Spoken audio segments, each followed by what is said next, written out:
बिस्मिल्लाहिर्रहमानिर्रहीम, अस्सलाम वालेकुम। मैं असदुल्ला खान हूँ। ये आईनी तरमीम करने की जो हरकत हुकूमत से सरजद हुई है, इसका आज पहला दिन है और आज सीनियर तरीन वकला एक दूसरे से इसके बारे में कई तरह के सवाल पूछ पूछ के पूछते रहे कि हुन एंज की होएगा, हुन ए की होएगा, हुन ओ की होएगा। तो वकला एक दूसरे से पूछते रहे आज सारा दिन अदालतों में कि भाई ये इस तरह हो गया है तो अब ये कैसे होगा, तो वो कैसे होगा, और उसका जवाब ही किसी के पास मौजूद नहीं है। तो बल्कि आज एक वकील को मैंने सुना, वो निकल रहे थे, निकलते निकलते उन्होंने कहा, वो कहते यार हुकूमत को कीचेवल बच गई है। तो वो दूसरे वकील भी हंसने लगे क्योंकि सवालात ही इतने संजीदा नौयत के पैदा हो गए हैं इस आईनी तरमीम के बाद कि हंसी आती है कि ये कैसे होगा। मसलन देखिए, कई बड़े संजीदा सवालात हैं जिस पर नया आइन खामोश है, उसमें उन सवालों को एड्रेस ही नहीं किया गया। और ये वो सवाल हैं जो आज से पूछे जाएंगे एक दूसरे से सब, और मेरा ख्याल है कि हुकूमत को हॉन्ट करेंगे। और कल जो अली जफर ने कहा था कि इसमें ऐसे टेक्निकल एरर्स मौजूद हैं जिसके लिए दोबारा बैठना पड़ेगा आईनी तरमीम करने के लिए, क्योंकि इनका जवाब ही मौजूद नहीं है। मसलन सबसे पहला मामला चीफ जस्टिस का तकर्रुर होना है। अब आईनी तरमीम के फौरन बाद सबसे अहम बात होगी ना, चीफ जस्टिस का तकर्रुर होना है। कौन करेगा? ऑपोजिशन और हुकूमत की 6 मेंबर्स की कमेटी करेगी। 6 मेंबर्स हुकूमत के होंगे, 6 मेंबर्स ऑपोजिशन के होंगे। अच्छा, अब जो 6 हुकूमत के और 6 अपोजिशन के मेंबर्स होंगे, एक आइन कहता है कि इसमें 2/3 अक्सरियत के साथ चीफ जस्टिस का फैसला होगा। 3 जजेस के पैनल में से 2/3 अक्सरियत का फैसला होगा। अगर फर्ज कीजिए कि 2/3 अक्सरियत नहीं हासिल हो पाती, मेंबर्स का इत्तफाक राय नहीं होता इस पे, और 6 उधर खड़े रहते हैं, 6 उधर खड़े रहते हैं, तो 2/3 अक्सरियत हासिल नहीं हो पाती, तो फिर सवाल यह पैदा होता है कि चीफ जस्टिस का तकर्रुर कैसे होगा, चीफ जस्टिस का इंतखाब कैसे होगा। इस सिलसिले में नया आइन खामोश है, आइन बता ही नहीं रहा कि ऐसी सूरत में क्या होगा। और ये इतना बड़ा मसला है और इसके इम्कानात इतने ज्यादा हैं कि 2/3 अक्सरियत ना हासिल हो चीफ जस्टिस के नाम पर इत्तफाक के लिए। जब 2/3 अक्सरियत हासिल नहीं होगी तो फिर क्या होगा? फिर कोई नई कमेटी बनेगी, फिर कोई ऐड होगी कमेटी, फिर सदर के पास जाएगी, क्या पार्लियामेंट के पास जाएगी, पार्लिमानी कमेटी के पास जाएगी, कुछ पता नहीं। खामोश आइन इसमें, और ये बहुत बड़ा सवाल है। दूसरा यह है कि अगर 25 तारीख तक फैसला नहीं हो पाता, मतलब 25 तारीख को जाहिर है काजी फैसला तो घर चले जाएंगे, और अगर कमेटी में 25 तारीख तक इत्तफाक नहीं हो पाता तो क्या होगा? फिर चीफ जस्टिस कौन होगा? क्या चीफ जस्टिस की सीट खाली रहेगी? यह एक बड़ा अहम सवाल है। दूसरा यह है कि कहा गया मुतनासिब नुमाइंदगी होगी, यानी 6 मेंबर्स की हुकूमत के होंगे, 6 मेंबर्स अपोजिशन के होंगे, तो ये एक मुतनासिब नुमाइंदगी होगी। ये जो मुतनासिब नुमाइंदगी होगी, ये मुतनासिब नुमाइंदगी से क्या मुराद है? यानी इसमें तहरीक इंसाफ के नंबर्स कम किए जा सकते हैं, मौलाना फजल रहमान को उनके तनासब से ऐड किया जाएगा, MQM और यानी हुकूमत इत्तेहाद में सारे लोग होंगे। इसका भी कोई फार्मूला बहुत वाजे नहीं अभी तक बनाया या बताया गया कि मुतनासिब नुमाइंदगी से क्या मुराद है। और फिर अगर फर्ज कीजिए कि एक चीफ जस्टिस का नाम ये कमेटी कहती है कि जी ये फलां चीफ जस्टिस होंगे, और वो चीफ जस्टिस इनकार कर देते हैं, वो इनकार कर देते हैं कि जी मैं चीफ जस्टिस नहीं रहना चाहता। ऐसा मुमकिन है। उसकी वजह है कि फर्ज करें एक जज की अभी मुद्दत पड़ी हुई है 8 साल रिटायरमेंट में, 8 साल, 9 साल, 10 साल, लेकिन चीफ जस्टिस बनने के बाद उनको 3 साल में रिटायर हो जाना है। वो सोचते हैं कि नहीं यार, मुझे 3 साल में रिटायर होने से पहले मुझे तो 10 साल तक मजीद चीफ जस्टिस जज रहना चाहिए सुप्रीम कोर्ट का। मैं ज्यादा कंट्रीब्यूट कर सकता हूं इस मुल्क के लिए, ज्यादा अच्छा नौकरी कर सकता हूं, ज्यादा अच्छा अपनी जॉब पर बरकरार रह सकता हूं। कोई भी वजह हो सकती है। वो कहते हैं कि जी मैंने चीफ जस्टिस नहीं बनना, इनकार कर दें तो फिर क्या होगा? अब इसके 2 पहलू हैं। एक, अगर वो इनकार कर दें तो फिर नया चीफ जस्टिस क्या नए सिरे से कमेटी बैठेगी, या वो चौथे नंबर के सीनियर जज को शामिल किया जाएगा, या वो जो पहले 2 बचेंगे, वो जो 2 बच जाएंगे, क्या उन 2 में से शामिल कर लिया जाएगा? इन 3 में से जो 2 बचेंगे, क्या उनमें से कोई चीफ जस्टिस बना दिया जाएगा? कोई पता नहीं है। आइन खामोश है, नया आइन खामोश है, तो कोई पता नहीं है क्या होगा। अच्छा, फिर जो चीफ जस्टिस इनकार कर देगा उसके लिए क्या कॉन्सिक्वेंसेज होंगे? जैसे लाहौर हाईकोर्ट के किसी जज को अगर एलिवेट किया जाए सुप्रीम कोर्ट में आने के लिए, और वो इनकार कर दे, वो कहे कि जी मैं सुप्रीम कोर्ट नहीं आना चाहता, तो वो सुप्रीम कोर्ट तो नहीं आता, लेकिन फिर वो हाई कोर्ट का भी जज नहीं रह सकता। ये उसके कॉन्सिक्वेंसेज होते हैं। इस पर इनकार करने वाले जज पर कोई कॉन्सिक्वेंसेज होंगे? आइन इस पर भी खामोश है, कोई पता नहीं है कि क्या हो रहा है। अच्छा, फिर एक सवाल तो खैर पीटीआई के हवाले से है, जो पूछा जा रहा है कि क्या पीटीआई को इस कमेटी में हिस्सा बनना चाहिए या नहीं बनना चाहिए। लेकिन बहरहाल ये लीगल क्वेश्चन नहीं है, ये तो पीटीआई से सवाल पूछा जाने वाला है कि वो कमेटी का हिस्सा बनना चाहेंगे या नहीं चाहेंगे, या उनको चाहिए या नहीं चाहिए, क्या होगा।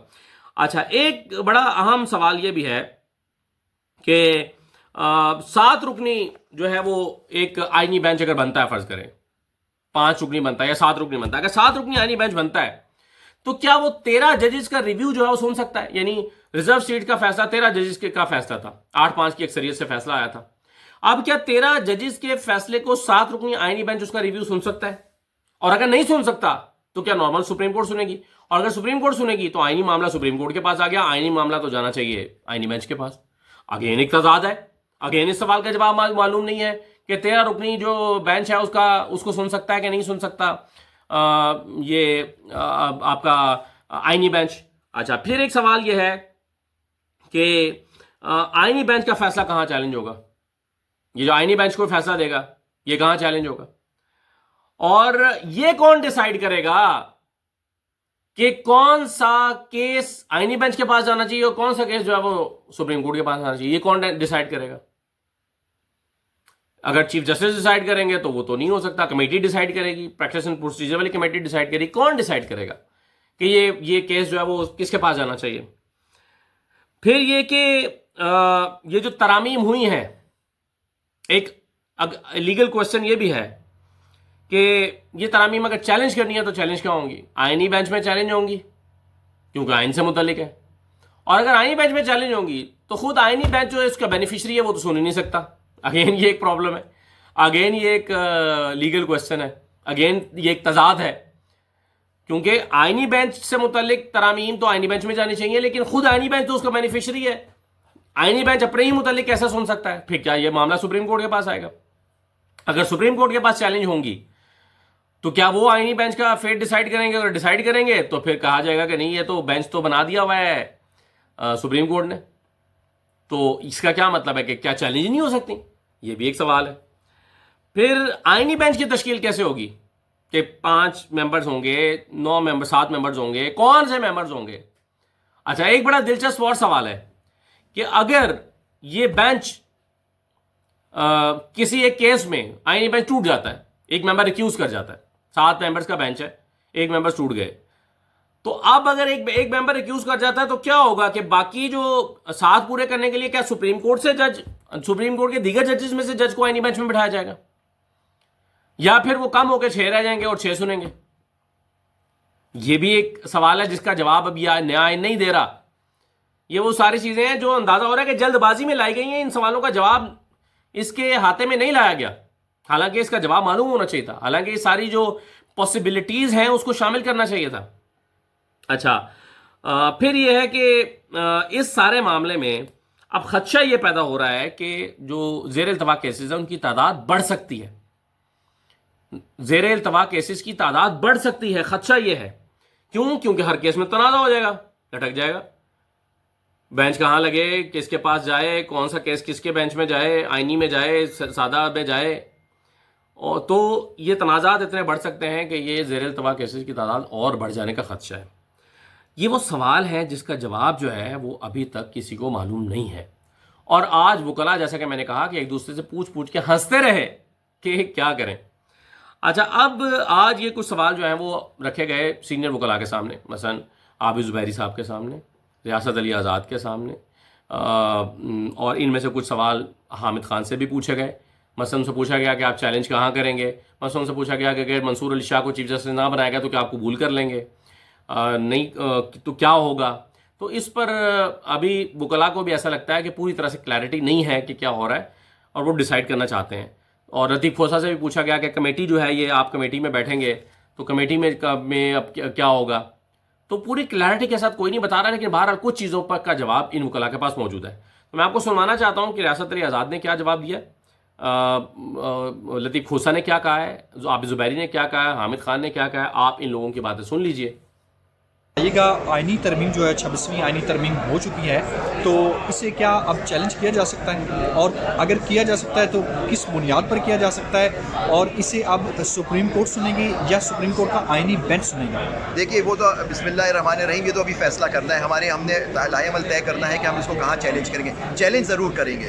अगर चैलेंज इसलिए करते हैं कि अगर कोर्ट जिसकी जुरिडिक्शन ली जाती है उसके पास ही इख्तियार होता है वो फैसला करे कि वो सुन सकते हैं या नहीं सुन सकते, तो चैलेंज तो ज़रूर होगा। ये एक्शन कमेटी बन गई है, हर जगह चैलेंज होगा, ये हर हाई कोर्ट्स में चैलेंज होगा, और या कुछ पटिशंस पेंडिंग है ऑलरेडी। तो क्योंकि हमारा मौक़िफ़ ये था कि ये पार्लियामान जो फॉर्म 47 की पैदावार है वो नामुकम्मल है। ये इस आईनी तरमीम पास करने की मजाज ही नहीं थी। बेसिक इसका ये हमारा वो था। और दूसरी बात है, कोई आईनी तरमीम ऐसी नहीं हो सकती जो आइन और कानून और जो एक हमला हो और आज़ादी सुप्रीम कोर्ट की ख़त्म कर दी जाए। तो हर वो तरमीम जो इस सुप्रीम कोर्ट की आज़ादी को ख़त्म करेगी, उसको कॉम्प्रोमाइज़ करेगी, उसको चैलेंज किया जा सकता है। और कब तक चैलेंज करेंगे सर, ये अभी हम लाए अमल तय कर रहे हैं ना, मतलब थोड़ा सा वक्त दीजिए हमें, मतलब आप देखिए, मतलब आप जानते हैं ना कि किसका इंतज़ार है। बहुत शुक्रिया। बिल्कुल हो सकती है। जो बुनियादी स्ट्रक्चर है, जो ट्राइकाटमी ऑफ पावर का प्रिंसिपल दिया गया कॉन्स्टिट्यूशन के अंदर और जजमेंट से बेतहाशा कि अगर उनमें से किसी भी आर्टिकल से ट्राइकाटमी ऑफ पावर के इंडिपेंडेंस ऑफ जुडिशरी के हवाले से अगर ये मुसादम है तो ये स्ट्राइक डाउन भी हो सकती है और इसी ग्राउंड पे इसको चैलेंज भी किया जा सकता है। रियासत एजाज साहब, दूसरा ये बताइएगा, क्या अब ये चैलेंज होती है इसे सुप्रीम कोर्ट सुनेगी या सुप्रीम कोर्ट का फिर आईनी बेंच सुनेगी? टेक्निकली तो वो आईनी बेंच सुन नहीं सकता, चूँकि वो तो उसके बेनिफिशरी होंगे। जिस तरमीम को चैलेंज किया जा रहा है वही आईनी बेंच सुनेगा तो कैसे इंसाफ होगा? तो टेक्निकली ये वो सुन नहीं सकते और सुना जाएगा तो सुप्रीम कोर्ट सुनेगी। दूसरा बात है, जब किसी चीफ जस्टिस का कॉन्डक्ट जो है अदलिया की आज़ादी और बायस जज के तौर पर हो, जो किसी को ख़ास तौर पर नुकसान पहुंचाता हो और किसी को ख़ास तौर पर फ़ायदा पहुंचाता हो, ऐसा ऐसा जज या चीफ जस्टिस हमने बायस कहते हैं। और ये पाकिस्तान की तारीख का सबसे बड़ा बायस जज है। इसने तो सबको पीछे छोड़ दिया। क्या इरशाद हसन खां, क्या शेख रियाज, क्या इरमानुल हक, क्या मुनीर। सेंटर साहब बताइएगा, क्या जिस तरह चीफ जस्टिस साहब के आप वहाँ पे रस्टों पर उनके साथ कोई कुछ बात करता है या तो उन्होंने क्या आपको भी कोई धमकी दी है कि आपका भी कोई लाइसेंस मनसूख कर दिया जाएगा जिस तरह नियाज़ुल्लाह नियाज़ी साहब को दी गई? कि अगर उन्होंने कंटेम्प्ट नोटिस देना तो दे दें, मुझे कोई एतराज़ नहीं है। उन्हें पता है उसका जो जवाब आएगा वो कहीं मुंह दिखाने के काबिल नहीं है। आपको क्या लग रहा है नए चीफ जस्टिस के लिए हुकूमत का मुमकिन नाम क्या हो सकता है? सीनियरिटी उसूल तो अब नहीं रहा। सीनियरिटी असूल हमारे लिए तो है, ये सिर्फ डंडी मारने की कोशिश कर रहे हैं जो हम नहीं मान रहे। मगर क्या लग रहा है कि मंसूर अली शाह साहब का नाम नहीं आएगा, उसी के लिए जतन किया जा रहा है? हो सकता है, ये तो वक्त बताएगा, लेकिन अभी तक तो मैं समझता हूँ उनके पास ऑप्शन कोई नहीं। हामिद खान से बताइएगा, चीफ जस्टिस मंसूर अली शाह साहब को अगर चीफ जस्टिस नहीं बनाया जाता तो आपका क्या रद्द-ए-अमल होगा? बता दिया ना कि हम नहीं मानेंगे। अगर बना देते हैं तो फिर क्या करेंगे? हम देखेंगे, हम नहीं मानेंगे, उसके खिलाफ तहरीक चलाएंगे बच के।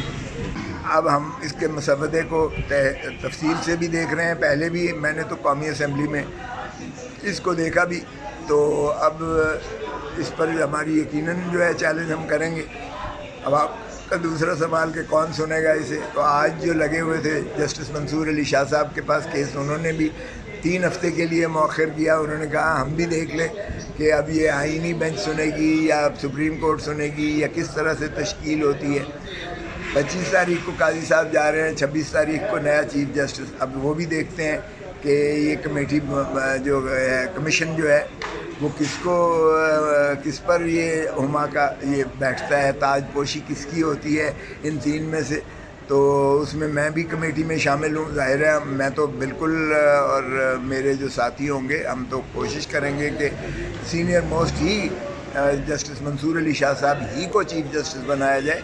और बाद में आईनी कमेटी अभी बनी नहीं है, आईनी कमेटी की तश्कील जो है वो भी जुडिशल कमीशन ने और फिर पार्लिमानी कमेटी उसको करेगी। तो वो जब कमीशन है ही नहीं तो तब तो सुप्रीम कोर्ट ही सुनेगी।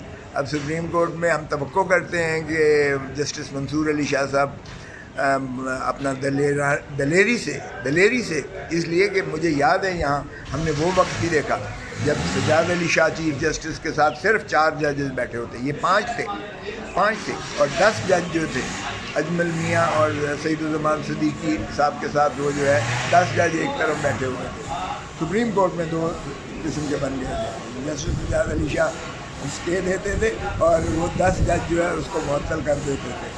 तो ये सुप्रीम कोर्ट में उस वक्त माशाल्लाह नवाज़ शरीफ साहब की पुष्ट बनाई थी उन 10 जजों के और सजाद अली शाह साहब के ख़िलाफ़, और उन्होंने चमक की रीत जो है ब्रीफ केस जाके वहाँ कोयटा में उन्होंने शाद हसन खान साहब से जो है वो किया और सईदुज़्ज़मान सिद्दीकी से पेशावर में जाके किया गया।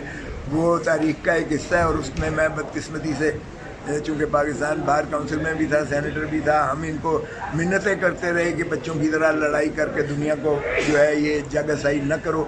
दो सुप्रीम कोर्टें एक जो है मुल्क में नहीं हुआ करती हैं। आप खुदारा मिल बैठकर अपने जो है तस्वीर करें, अपना जो है इख्तलाफात को ख़त्म करें। खो साहब, तहरीक इंसाफ का या वकला का क्या रद्द-ए-अमल हो सकता है अगर चीफ जस्टिस मंसूर अली शाह साहब को नहीं बनाया जाता चीफ हमने जस्टिस? मुस्तरद किया है, आज भी मुस्तरद किया है। हमने तो 4 नशिस्तें पहले ही कर चुके हैं, लाहौर से शुरुआत की थी।